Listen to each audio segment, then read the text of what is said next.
वृंदावन बिहारी लाल की। और दीप जलाकर उनके ऊपर वार करके और यमुना जी में बहा रही है और प्रार्थना कर रही है कि हे गंगा यमुना मैया, मेरे इस कन्हैया के हजारों विवाह हो जावे। आंखें बंद करी, कन्हैया गुठवन गुठवन गए और दीप को जलते हुए ले आए। फिर दूसरा दीपक जलाई, उनके ऊपर घुमा के फिर जल में रखा और कहने लगी कि हे यमुना महारानी, मेरे कन्हैया का दूर दूर तक साम्राज्य फैल जावे। फिर कन्हैया उस दीपक को भी बाहर ले आए। मैया ने कहा कि कन्हैया ये क्या कर रहे हो? कन्हैया ने कहा कि मैया, मैं तो बहते हुए को किनारे लगाऊं और मेरा तो जन्म जन्म का कार्य है कि कोई मेरे सामने बहता हुआ दिखाई दे जावे तो उसको मैं किनारे लगा देता हूं। कहने का भाव है कि परमात्मा के सामने अगर कोई अपने मन से, सच्चे मन से चला जाता है तो उसको शरणागति प्रदान कर देते हैं। सुखदेव जी कहते हैं, परीक्षित, एक दिन गोपियों ने देखा कि कन्हैया को मैया अपने आंगन में नचा रही है, वहां उनके साथ नृत्य कर रही है। उस सुंदर झांकी को देखकर गोपियों ने विचार किया कि एक दिन हम भी इस कन्हैया को नजदीक से देखें तो हमारो जन्म भी सफल हो जावे। सभी गोपियों ने विचार किया कि कैसे चले। क्यों? कि प्रतिबंध था। सासू जी होती है ना, वो भवों को घर से बाहर नहीं निकलने देती है। पर आजकल भव बाहर जावे है, सासू घर में काम करे हैं। पहले भवे घर से बाहर नहीं निकलती थी। सभी ने अड़ोस पड़ोस में छतों से प्लान किया कि कैसे चले। तो एक चतुर गोपी थी, उसने कहा कि मटकियां फोड़ दो और रास्ता अपने आप मिल जाएगा। एक गोपी कहने लगी कि मेरी सास तो है ना, चाहे मटकी मटके कुछ भी फोड़ दो वो नहीं जाने देगी। क्यों? कि बात बात में कहती है कि बाहर मत जाइयो नहीं तो नाक कट जाएगी। और कई कई सासू माँ होती है, उनकी नाक थोड़ी लंबी हो है, वो खुद तो पूरा बाजार का भ्रमण कर लेंगी और बहू को पर्दे से बाहर नहीं आने देंगी। इसी वजह से ये कलयुग ऐसा प्रभाव दिखा रहा है कि सास पर्दे में बैठी रहे और बहू शॉपिंग करने जाती है, शाम को लौट कर आती है तो सास भोजन बना के खिलाती है। सुखदेव जी कहते हैं, परीक्षित, सभी गोपियों ने अपने अपने आंगन में मटके फोड़े। जब उनकी सास उनसे पूछ रही है कि यह किसने कर दिया, तो सभी कहने लगी कि वो नंद बाबा का लाला है ना कन्हैया, वो आया था और ये अपनी मटकियां फोड़ गया। कौन सी थी वो मटकियां? माखन की मटकियां थी। तो वो सास कहने लगी कि देख रही क्या हो, जाओ और उसको उलाना दे के आओ। किसको? मैया यशोदा को उलाना दे के आओ और उसको समझा के आओ कि तेरा जो कन्हैया है ना, वो हमारी मक्खन की मटकी को फोड़ता है, कंकर मारता है और मटकी फोड़ देता है। सभी गोपियां इकट्ठी हुई और पहुंच रही हैं मैया को उलाना देने के लिए कि तेरे आज तो कन्हैया के दर्शन भी कर लेंगे कि तेरे कन्हैया ने हमारी मटकी फोड़ी है, इसका उलाना मैया तो ये देने आएंगे।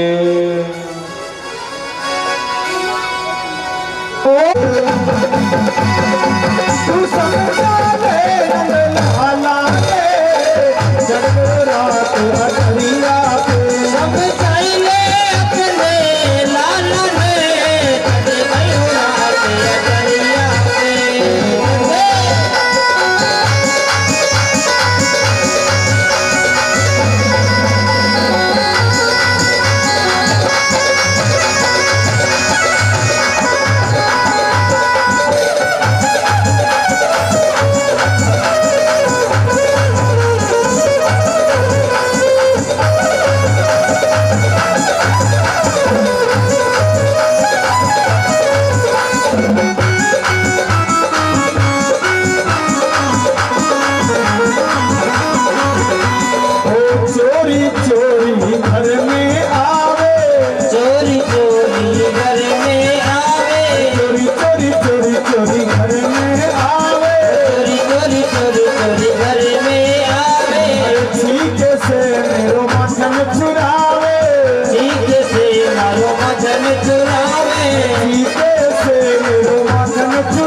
संग में आयो ग्वालों की टोली, संग में आयो ग्वालों की टोली, संग में आयो ग्वालों की टोली, संग में आयो ग्वालों की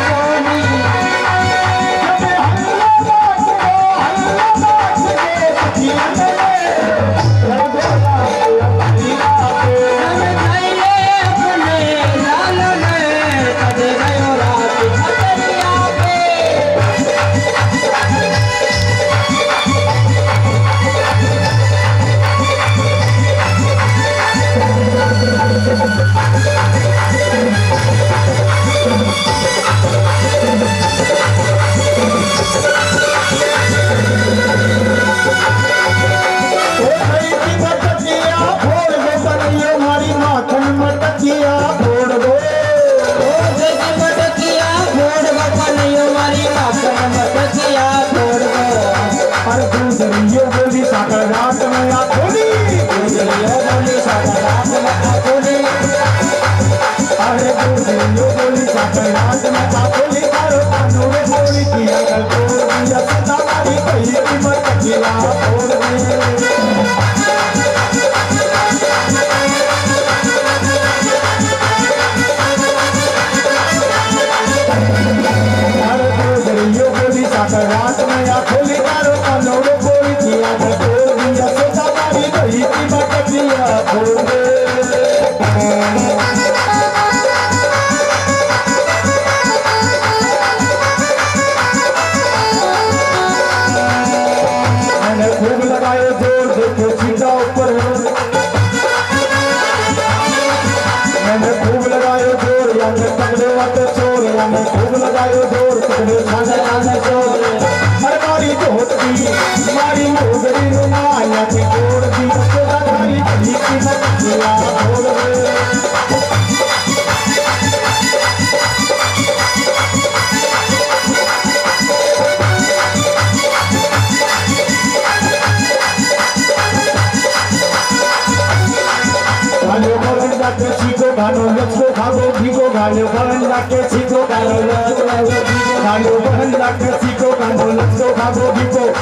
हमारी बही मटकिया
तो मैया ने महल के झरोखे से देखा, विचार किया कि आज एकादशी भी नहीं है, सत्यनारायण भगवान के व्रत की कथा भी नहीं है, ये इतनी सारी गोपियां क्यों आ रही हैं। बाहर से आवाज देने लगी कि ए मैया बाहर आओ। मैया ने कहा कि क्यों आवाज करती हो, क्या बात हो गई, बाहर आओ। मैया दरवाजे पे आके खड़ी हुई और गोपियां कहने लगी, गोपियों से कहने लगी मैया कि बताओ गोपियों कैसे आना हुआ। गोपियों ने कहा कि मैया ये लाला है ना, बड़ा उत्तम मचावे, रोज हमारे घरों में जाता है और माखन चुरा चुरा के खाता है। अब जैसे ही कन्हैया को अपना नाम सुनाई दिया, आकर मैया के बगल में पल्लू पकड़कर खड़े हो गए और कांपने लगे। सुखदेव जी महाराज कहते हैं, परीक्षित इस दिव्य झांकी का दर्शन करो। जिस प्रब्रह्म को कोई नहीं डरा सकता, आज वो मैया के पल्लू में छिपे हुए हैं। विचार कर रहे हैं कहीं मैया इनके बहकावे में नहीं आ जावे और मुझे मारने नहीं लग जावे। मैया ने कहा कि माखन ही तो खाता है और कुछ तो करता नहीं है। एक गोपी ने कहा कि मैया खुद खाता है जो तो खाता है, अपने संग बंदरों को भी खिलाता है। क्यों खिलाता है बंदरों को? कि इन्हीं बंदरों ने पिछला जो भगवान का अवतार हुआ था, राम अवतार, उसमें सेवा की थी और राम जी ने आशीर्वाद दे दिया था कि अगले जन्म में मैं तुम्हारी खूब सारी सेवा कर दूंगा। और आज वही बंदरों को कन्हैया माखन मिश्री खिला खिला के उनकी सेवा कर रहे हैं। एक गोपी कहने लगी कि मैया खाता जो है तो सही और मटकियों को फोड़ फोड़ के आता है। मैया कहने लगी कि थोड़े से माखन के खातिर मेरे यहाँ उलाना करने आ गई, शर्म नहीं आई? मेरे इतनी गैया है कि मेरा माखन तुम पूरे गोकुलवासी भी खाओ ना तो कम नहीं पड़ता है। दूसरी गोपी कहने लगी कि मैया हम तो तुम्हें बताने आए हैं कि ये कन्हैया उधम मचावे है। मैया कहने लगी कि तुम ऐसा करो, तुम्हारी मटकियों को कहीं ऊपर रख दिया करो। गोपी ने कहा कि मैया वो भी करके देख लिया, ये अपने माखन चोर मंडली के साथ में जाता है और उनके ऊपर चढ़कर उनको उतार लेता है। दूसरी गोपी से मैया कहने लगी कि ऐसा करो, तुम इनको कहीं अंधेरे में रख दो। क्यों? क्योंकि मेरे लाला को हाबू को डर लगे है। आज तक किसी ने हाबू को देखा नहीं है, पर छोटे से बच्चे को कह दे कि आजा, हाबू खा जाएगा, तुरंत आ जाता है। क्यों? कि हाबू को डर सबको लगे। तो मैया तुम अपने अपने माखन को अंधेरे में रख दो, मेरे लाला को हाबू को डर लगे है। गोपियां कहने लगी कि मैया वो भी हमने करके देख लिया है, पर उससे भी इसके कोई असर नहीं हुआ है। क्यों? कि जो तुमने कड़ोले पहनाए हुए हैं ना लाला को, उनसे ये प्रकाश हो जाता है। सुखदेव जी कहते हैं, परीक्षित कड़ोले जो पहने हुए हैं भगवान ने, उनको तो माध्यम बनाया है। और तुलसी बाबा ने पहले ही लिख दिया कि जगत प्रकाश्य प्रकाशक रामो, मायाधीश ज्ञान गुण रामो। जो जगत को प्रकाशित करता है उसका अंधेरा कुछ भी नहीं कर सकता है। तो मैया ने कहा कि देवी गोपियों, मैं ऐसे नहीं मानूंगी, मुझे तो प्रमाण चाहिए। एक गोपी ने कहा कि मैया कितने गुदम गिनावे, मैं सत्यनारायण भगवान का व्रत कर रही थी, कन्हैया चला गया और कहता है कि आज भाभी क्या कर रही हो? मैंने कहा कि लाला आज सत्यनारायण भगवान का व्रत है, उसके पूजन की तैयारी कर रही हूँ। तो बाहर से दो पिल्ले के बच्चे पकड़ के लाया और दोनों तरफ पाटे पे बिठा दिया और कहा कि देवी तुम्हारे सत्यनारायण भगवान के द्वारपालों के दर्शन कर ले। ऐसे ऐसे उद्यम मचाता है। एक गोपी ने कहा कि मैया मैं अपनी खटिया पे सो रही थी और मेरे पतिदेव अलग खटिया पे सो रहे थे, ये गया और एक रस्सी लेके मेरी चुटिया से मेरे पतिदेव की डाडी को बांध दिया और आते आते कहने लगा कि भाभी आराम से उठियो, अभी कोई काम नहीं है, अभी तो मैं माखन को बिखेर के जा रहा हूं। जैसे ही मुझे इसने माखन बिखेरने के लिए कहा, मैं उठ के दौड़ी तो उस रस्सी के सहारे मेरे पतिदेव की डाडी भी उखड़ कर आ गई। ऐसी ऐसी लीलाएं करता है, ऐसा उद्यम मचाता है। भगवान खड़े हैं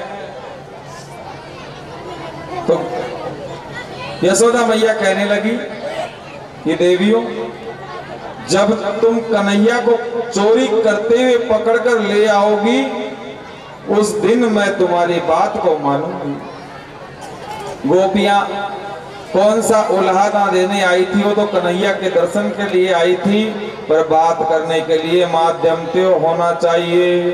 अगर आपको किसी से लड़ाई करनी हो तो रोड पे जाकर कोई गाड़ी वाला आवे, उसको रोको, कहेगा कि हाँ भाई साहब बोलो, उसको कहो कि एक बार नीचे उतरो, वो नीचे उतरेगा, आप गाड़ी पे बैठ जाओ और कह दो कि क्या काम है बताओ, तो अपने आप ही वार्ता बढ़ जाती है। उसी प्रकार गोपियां तो माखन चोर बनाकर, उल्हाना बनाकर आई थी, उनको तो लाला के दर्शन करने थे।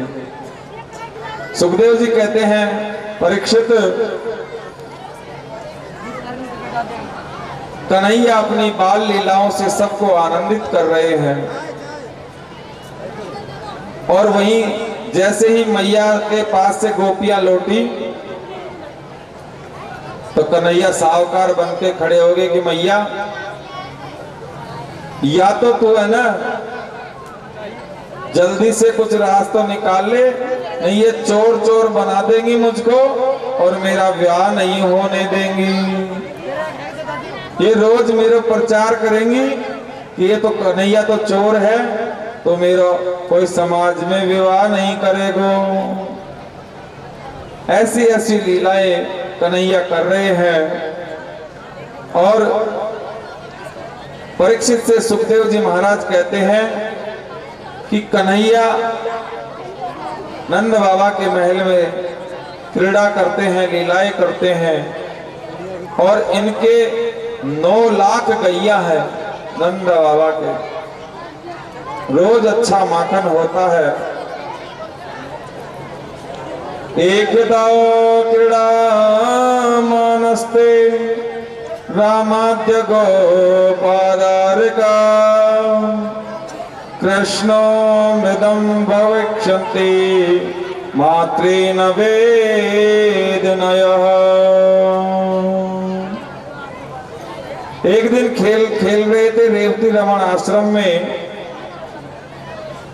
और खेलते खेलते कन्हैया मिट्टी खा गए।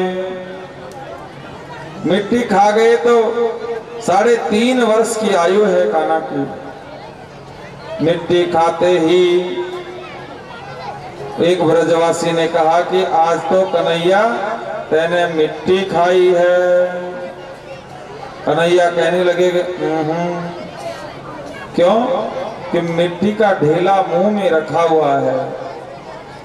जब मनुष्य के मुंह में कुछ रखा होता है वो बोल नहीं पाता है, वो ढीला रखा हुआ है। तो इनकी शिकायत करने के लिए मैया के पास आ गए। आज तेरे कान्हा ने ब्रजरज खा ली है, मिट्टी का ढीला चबा लिया है।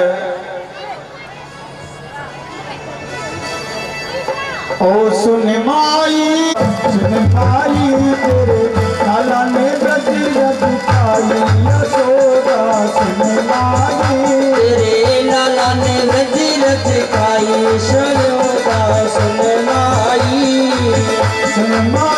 मेरी सुन माई, ओ सुन माई रे मेरी सुन माई। लाला ने ब्रजरज खाई यशोदा। सुन माई तेरे लाला ने ब्रजरज खाई यशोदा। सुन माई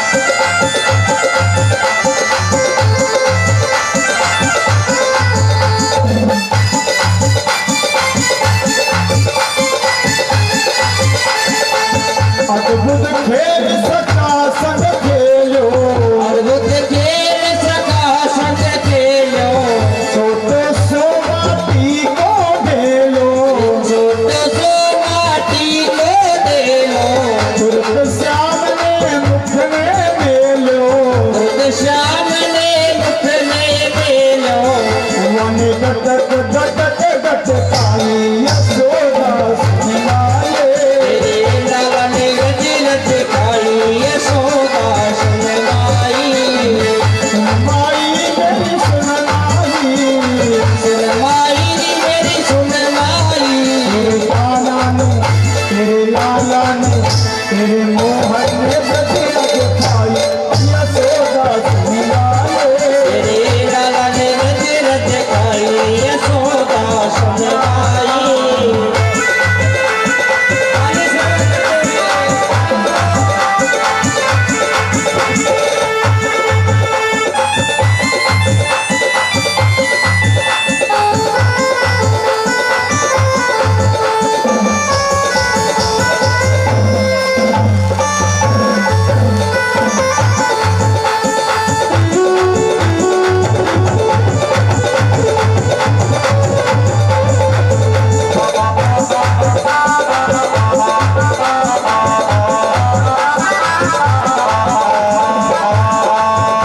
लाला तूने खाई माटी लाला तूने खाई माटी दूध दही की कबहू न नाटी दूध दही की कबहू न नाटी दूध दही की कबहू न नाटी दूध दही की कबहू न नाटी यशोदा समझा रही रे साथी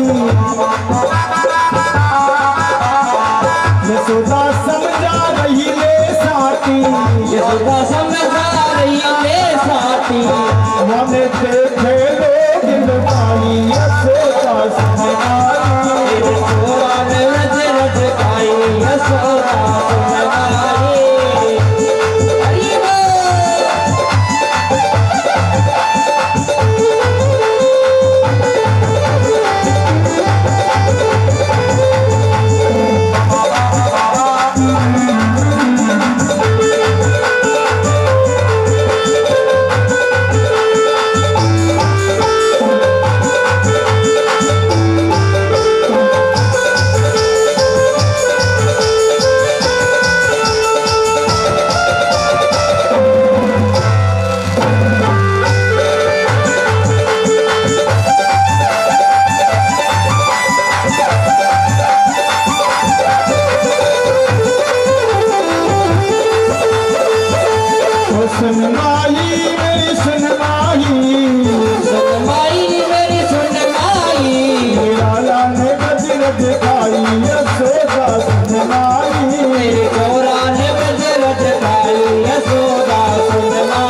पूछ लो। जैसे ही बलराम जी से मैया पूछने लगी तो कन्हैया कहने लगे, इशारे में समझा रहे हैं कि सोच समझ के बताना, नहीं तो मैं भी कह दूंगा कि आज बलराम भैया ने इतनो मोटो भांग को गोलो जमायो है। तो बलराम जी महाराज कह रहे हैं कि मैया खाई हो तो मुझे तो पता है नहीं और मैंने देखा भी नहीं है। तो इनके जो गोप सखा थे वो कहने लगे कि मैया अभी तो मुख में लग रही होगी अंदर, तुम अंदर मुख खुलवा के देख लो।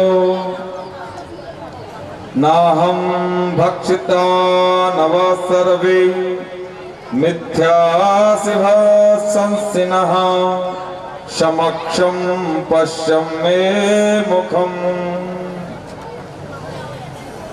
कन्हैया से मैया कहने लगे कि मुंह खोलिए, लाला मुख खोल के दिखा दो।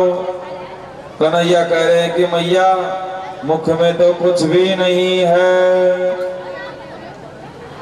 मैया कहने लगी दिखाओ दिखाओ। जैसे ही कन्हैया ने मुखमंडल खोला, वैष्णवी माया को आदेश कर दिया कि मैया को सब कुछ बता दो। क्या उसी में भगवान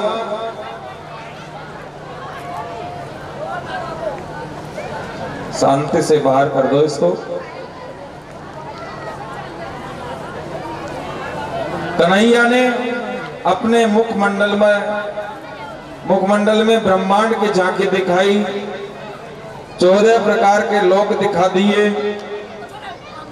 उसी में मृत्यु लोक दिखा दिया, फिर गोकुल दर्शन करवा दिए, फिर नंद बाबा का महल दर्शन करवा दिया और उस महल के दरवाजे पर मैया कन्हैया को लेके बैठी हुई है, वो भी उस मुखमंडल में दिखा दिया।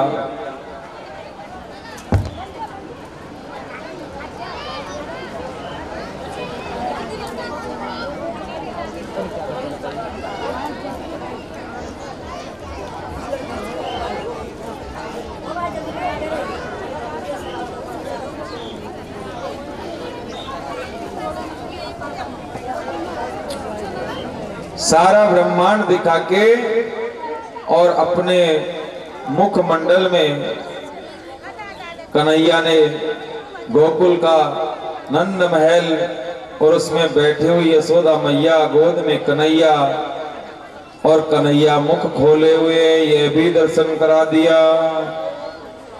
तो मैया का जो सिर था वो चकरा गया और कहने लगी कन्हैया ये क्या है, कन्हैया ये क्या है। तो कन्हैया कहने लगे योग माया से कि वैष्णवीं व्यतो न मायां पुत्र स्नेहमयी, हे वैष्णवी शक्ति, अब तुम अपना प्रभाव उठाओ और मैया को पुत्र स्नेह में आने दो। वैष्णवी माया ने अपना स्वरूप हटाया तो सब कुछ पहले के जैसे ही हो गया। मैया कन्हैया को बड़े चाव से अपने गोद में बिठाकर दूध पान करा रही है। आजकल की तरह नहीं है, मैया सारा कार्य लाला का खुद करती थी। आजकल तो जब बालक को जन्म होगा को टाइम आवे, उससे 1 महीने पहले तो आया घर में आ जाती है। क्यों कि 6 महीने से तो बेड रेस्ट चलता है। डॉक्टर को जाएंगे, डॉक्टर कह देगा कि देखो मेरी सलाह मानो ना, तो वजन मत उठाने देना और जितना हो सके आराम करवाना। और दवा तो देखो 6 महीने तो चलेगी और महीने की महीने चेकअप भी होगा।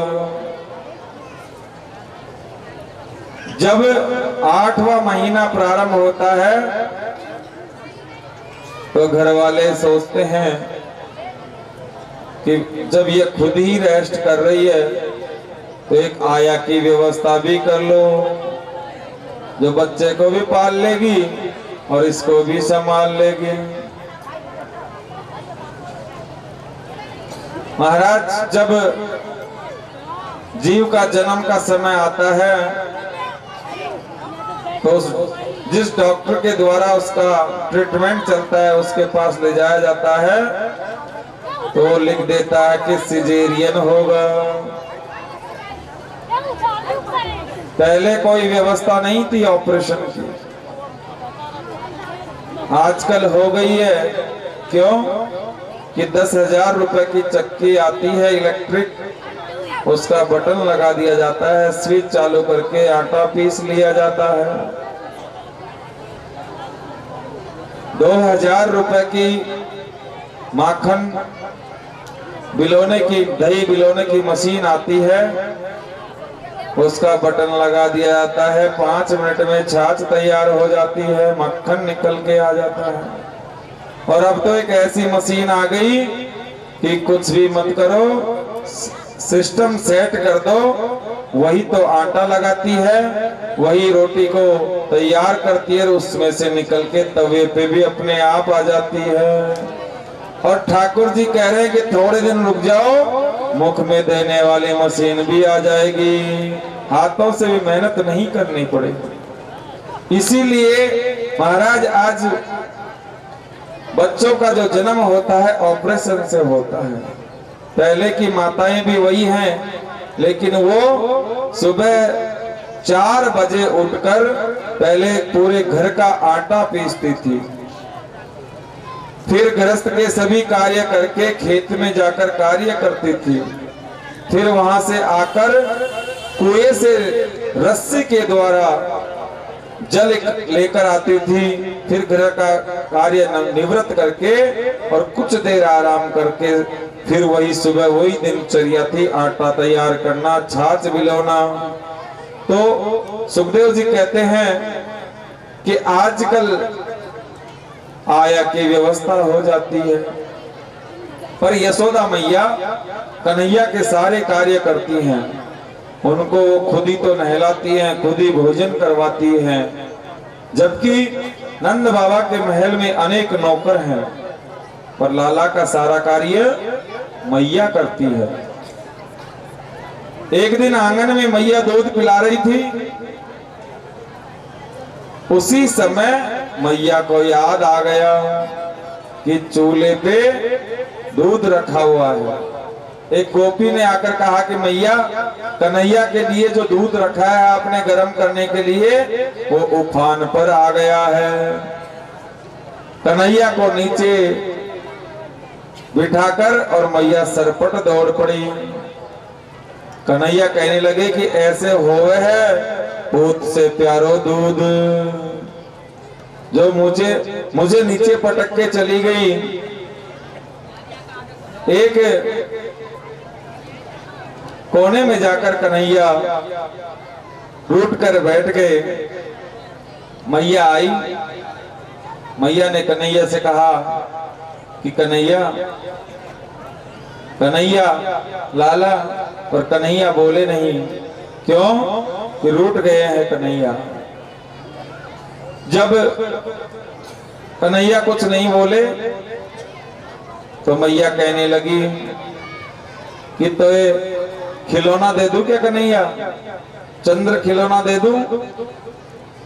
कन्हैया कहने लगे कि चंद्र खिलौना देवो मैया। एक अब तो वही बार बार चंद्र खिलौना, चंद्र खिलौना, चंद्र खिलौना। मैया ने एक बर्तन लिया, जल में सूर्य का बिंब दिखा दिया, जैसे ही पकड़ने लगे तो छपाक से फैल गया। चंदा मामा दिखाया, फैल गया, फिर रोने लग गए। जब कन्हैया रोने लग गए तो मैया कहने लगी कि मैं तेरे लिए एको दुल्हन की व्यवस्था कर दूं तो कन्हैया, तेरा ब्याह करवा दूं। कन्हैया से जैसे ही मैया ने कहा तो मैया ने कन्हैया कहने लगी हाँ मैया मेरा ब्याह करवा दे। और कितनी सी दुल्हन चाहिए? कन्हैया कहने लगे इतनी सी चाहिए। क्यों? कन्हैया कह रहे हैं कि विचार कर रहे हैं कि वो खिलौना होगा दुल्हन को, तो इसका क्या करोगे कि जब मैं गैया चराने को जाऊंगा तो अपने संग में ले जाऊंगा और गैया चराते चराते इनसे खेल लूंगा। अब तो बस यही विचार कर रहे हैं कि मैया मेरा ब्याह करा दे, मैया छोटी सी दुल्हनिया ला दे, मैया मेरा ब्याह करा दे। मैया करा दे मेरो ब्याह रात का चोरी से, बिरज की चोरी से मैया करा दे मेरो ब्याह। उम्र तेरी छोटी है नजर का ना खोटी है, उम्र तेरी छोटी है नजर का ना खोटी है, कैसे करा दो तेरा ब्याह। रात का चोरी से, बिरज की चोरी से मैया करा दे मेरो ब्याह।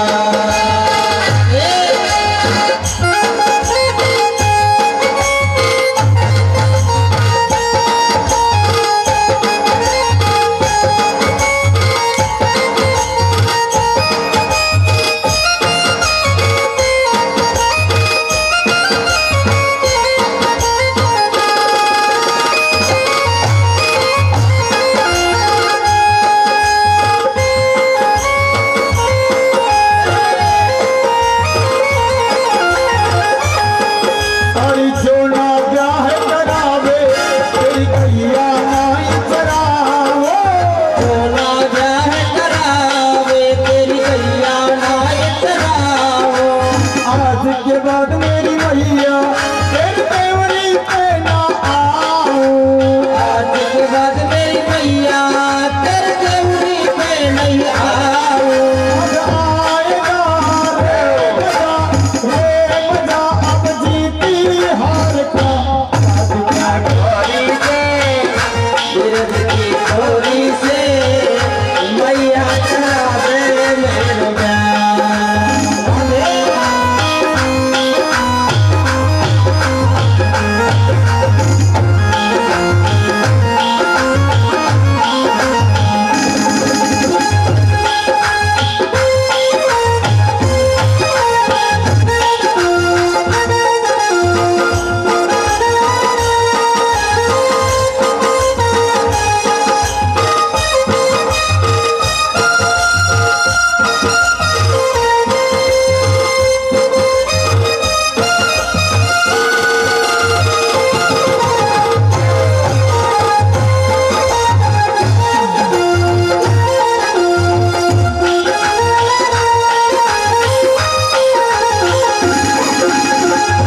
अरे बंधन है प्यार का, अरे बंधन है प्यार का आज क्या चोरी से, बिरज की चोरी से मैया करा दे मेरो ब्याह।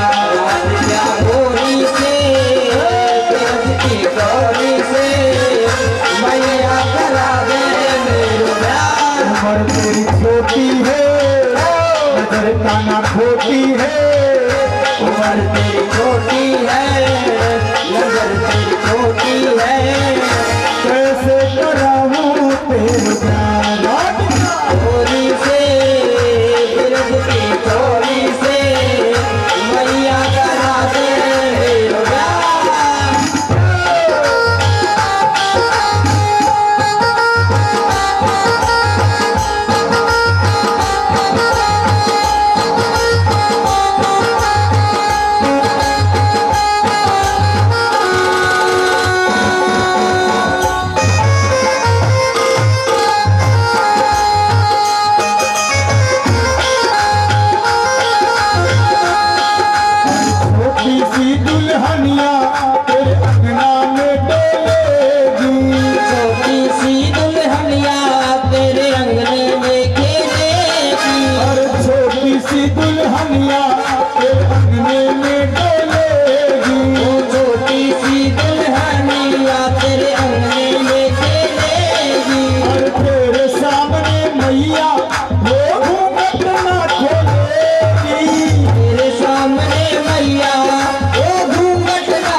अपने राधिका गोरी से तेरे चरण कमल धुलाऊं अपनी राधिका गोरी से तेरे चरण कमल दबाऊं अपने राधिका गोरी से तेरे चरण कमल दबाऊं भोजन में बनवाऊंगा बनवाऊंगा छप्पन पे प्यार के राधिका राधिका राधिका गोरी से गोरी से भैया करा दे मेरा राधिका गोरी से ब्रज की गोरी से मैया करा दे मेरा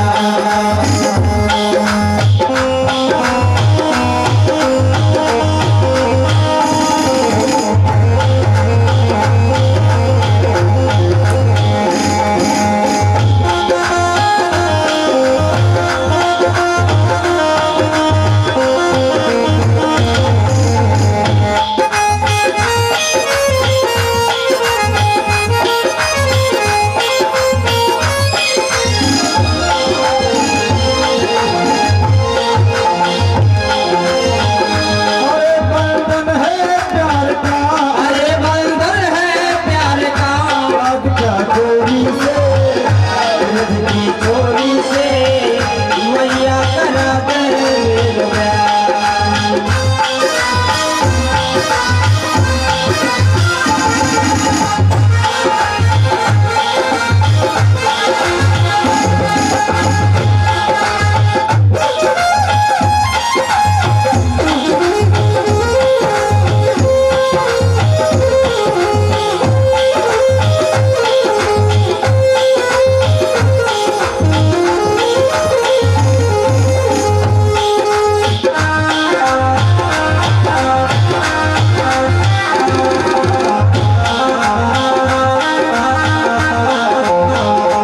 राधिका गोरी से सूरज की छोरी से मैया करा दे मेरे प्यार राधिका गोरी से ब्रज की छोरी से मैया करा दे मेरा नजर तेरी छोटी है उम्र तेरी छोटी है ऐसे कराऊं तेरे प्यार नजर तेरी छोटी है उम्र तेरी छोटी है ऐसे कराऊं तेरे प्यार राधिका गोरी से छोरी से मैया करा दे मेरे प्यार गोरी से मैया करा दे मेरे प्यार बोले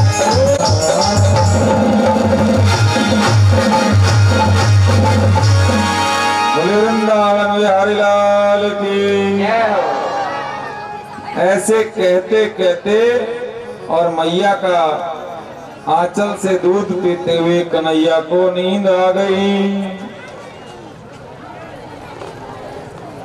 एक दिन कन्हैया एक गोपी के घर गए और कहने लगे, माखन चोर मंडली से कि आज माखन खूब खिलाऊंगा। जैसे ही वो माखन खाने लगे तो गोपी आ गई और आके और कहने लगी कि कन्हैया तो ज्यादा होशियार बने हैं, मैया भी कहे कि तुम कन्हैया को पकड़ के लाओगे तब मैं विश्वास करूंगी। सभी जो उनके मंडली के सदस्य थे भाग गए। कन्हैया कहने लगे कि गोपी, हे भाभी, मैं कोई माखन चोरी करने थोड़े ना आया था, मैं तो जा रहा था और रास्ते में देखा कि ये चींटियों की लाइन कहां से आ रही है, तो इनके पीछे पीछे अंदर आ गया तो मैंने देखा कि ये चींटियां तो तेरी माखन की मटकी से निकल रही हैं। तो मैं इनको भगाने लगा तो ये मेरे पैर पे से चढ़ के और मेरे मुंह तक आ गई। देखो चारों तरफ माखन ही माखन लगा दिया, मैं तो इनको देखने आया था। गोपी कहने लगी कि कन्हैया कितना ही झूठ बोल ले, पर आज तुझे छोड़ूंगी नहीं। कन्हैया बार बार निहोरा कर रहे हैं कि भाभी कोई रास्ता हो तो बता दे, सेटलमेंट हो जाए तो छोड़ दे। तो गोपी कहने लगी कि अगर मेरे को नाच के दिखा देवे तो मैं तुझे छोड़ दूंगी। सुखदेव जी महाराज कह रहे हैं कि परीक्षित, इस दिव्य झांकी के दर्शन करो। जो परमात्मा दुनिया को नचाता है, आज वो एक गोपी के घर में नृत्य कर रहा है, एक माखन की चोरी से बचने के लिए। कि शेष महेश गणेश दिनेश सुरेश हो जाहि निरंतर जावे, ताहि अखंड अनंत अनादि अच्छेद अभेद सुवेद बतावे। नारद से सुख व्यास कहे, पचिहार को पुण्य पार न पावे। ताहि अहि हर की छो हरिया, छचिया भरी छाछ नाच नचावे। सुखदेव जी कह रहे हैं परीक्षित, जिससे शेष महेश गणेश सुरेश इंद्र इत्यादि सभी आकर बार बार उनकी वंदना करते हैं।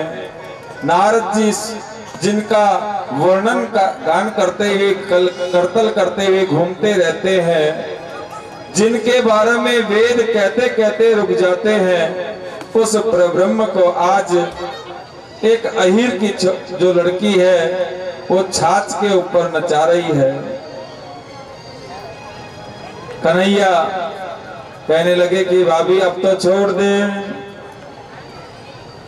गोपी ने कहा कि अब तो तेरे को मैया के पास ही लेके चलूंगी। चल रही है, एक चौराहे पे एक छोटी सी लाली दिखाई दे गई कन्हैया को। इशारे में बुलाए, इधर आओ, और बोल दिया इशारे में कि बात नहीं करनी है। इशारे में ही समझा दिए कि काज है उसको तू कर दे। तो छोटी लाली पूछ रही किस काम के बदले मुझे क्या मिलेगा। ये सारी बात इशारे में हो रही है लाला और लाली के। तो कन्हैया कहने लगे कि इस काम के बदले 5 माखन के लौंदे मिलेंगे। वो लाली भी साथ साथ चलने लग गई। अब कन्हैया कभी गोपी को इधर गिरावे, कभी गोपी को इधर गिरावे। घूंघटा निकाला हुआ है। क्यों महाराज, आजकल की तरह के वस्त्र नहीं होते थे पहले। आजकल तो नेत्रों की जो पलकें होती है ना, इनके एक एक बालों को गिन लो महाराज। इतने अच्छे वस्त्र तैयार हो गए बाजार में कि एक एक बाल आप इनकी पलकों के गिन लो। पहले गाढ़े गाढ़े वस्त्र हुआ करते थे, जैसे ही घूमता होता था तो कुछ दिखाई नहीं देता था। कन्हैया कह रहे हैं कि भाभी तुझे एक बात बताऊं, तेरे तो कोई संतान है नहीं और तेरे को दर्द को पता है नहीं। मैं ये कह रहा हूं कि इस हाथ को पकड़े पकड़े तेरे को काफी देर हो गया। अब इस हाथ को तो छोड़ दे और इस हाथ को पकड़ ले। गोपी ने कहा कि ठीक है। उसी समय उसने हाथ छोड़ा और कन्हैया ने उस लाली का हाथ थमा दिया और वहां से रफू चक्कर होकर अपने नंद महल में आ गए। जैसे ही वो गोपी और वो लाली नंद महल में पहुंचे तो जोर से आवाज देने लगी कि ए मैया बाहर आओ, ए मैया बाहर आओ। मैया जैसे ही बाहर आई कि हाँ गोपी कहो क्या बात है, कि तुम रोज रोज कहती हो कि कन्हैया को रंगे हाथ पकड़ के लाओ। आज मैं रंगे हाथ पकड़ कर लाए हूँ और अब तुम बताओ इसका क्या करना है। मैया ने देखा चारों तरफ लाला कहीं दिखाई नहीं दे रहा, एक छोटी सी लाली खड़ी है। तभी कन्हैया भी सावकार बन के मैया के पास में आकर अंदर से खड़े हो गए और मैया कहने लगी कि गोपी इस घूंघटे को उठाओ और देखो लाला है कि लाली है। जैसे ही गोपी ने अपना घूंघट ऊपर किया और अपने बगल में देखा तो कहने लगी मैया पकड़ के तो लाला को हिलाई थी, पर ये लाली कैसे हो गया मुझे पता नहीं है। तभी कन्हैया कहने लगे कि भाभी सुन ले मेरी बात, अभी तो ये लाला से लाली बना है और अगर अगली बार पकड़ने की कोशिश करी तो तेरे कसम बन के ही खड़ो हो जाऊंगा। उस गोपी को शर्म आई और वहीं से वो चली गई।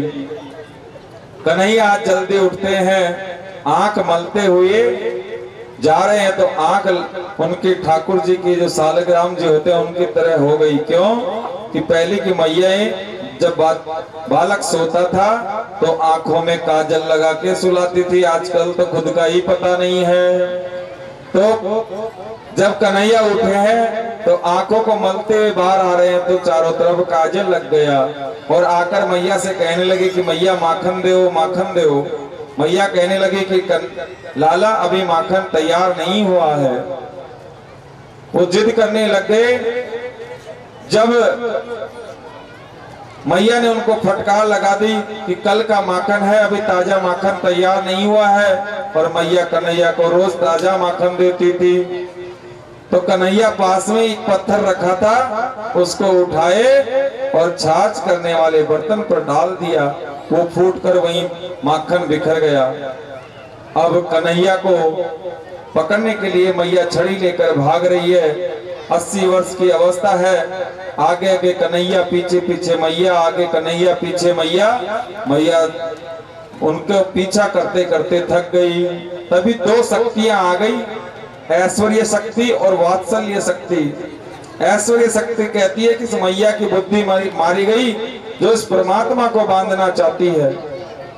तो वात्सल्य शक्ति कहने लगी कि भैया ये परमात्मा हो या विधाता हो, यहाँ तो लाला बन के आए और यहाँ बंधना ही पड़ेगा। उसी समय जो मैया के हाथ में रेशम की डोरी थी वो बड़ी हुई। कन्हैया को बाहर एक ओखल रखा हुआ था, ओखल के बांध दिया और मैया अंदर काम करने लग गई। सामने दो यमुना अर्जुन के वृक्ष, अशोक वृक्ष खड़े हुए थे। कन्हैया गुठवन गुठवन दौड़े और उनके बीच में से निकल रहे हैं। जैसे ही वो बीच में से निकले, दोनों वृक्ष उस ओखल के और परमात्मा के स्पर्श से नीचे गिर गए। दो सुंदर पुरुष उसमें से निकल आए। सुखदेव जी महाराज कहते हैं कि परीक्षित ये कुबेर के पुत्र हैं। नारद जी के श्राप के कारण परमात्मा के द्वारा आज इनका उद्धार हो गया। बोलो वृंदावन बिहारी लाल की। अब 5 बज गए हैं। आज कथा का विश्राम यहीं पे है। कल की कथा में गोवर्धन पूजा और रुक्मिणी विवाह का प्रसंग कल की कथा में होगा। कल 11 बजे सही समय पर कथा। रुक्मिणी के विवाह के निमित्त अपने द्वारा कुछ दान करना चाहे, वस्त्र आभूषण जो भी देने की इच्छा हो संग में ले आना। कन्यादान है भगवान का। विवाह के समय जो भी कोई करना चाहे, किसी पे ऊपर दबाव नहीं है। ये कथा का प्रसंग है इसलिए बताना पड़ता है, बाकी दबाव किसी के ऊपर नहीं है। और गोवर्धन पूजा में भी सभी को सम्मिलित होना है। अब कथा का आज का यही विश्राम होगा। उसके बाद में अभी आरती होगी। आरती के बाद में सभी आरती लेने के लिए अपने आसन पर वापस बैठेंगे, फिर प्रसाद लेंगे बैठे बैठे। जो भागेगा वो जीवन भर भागता रहेगा। और जो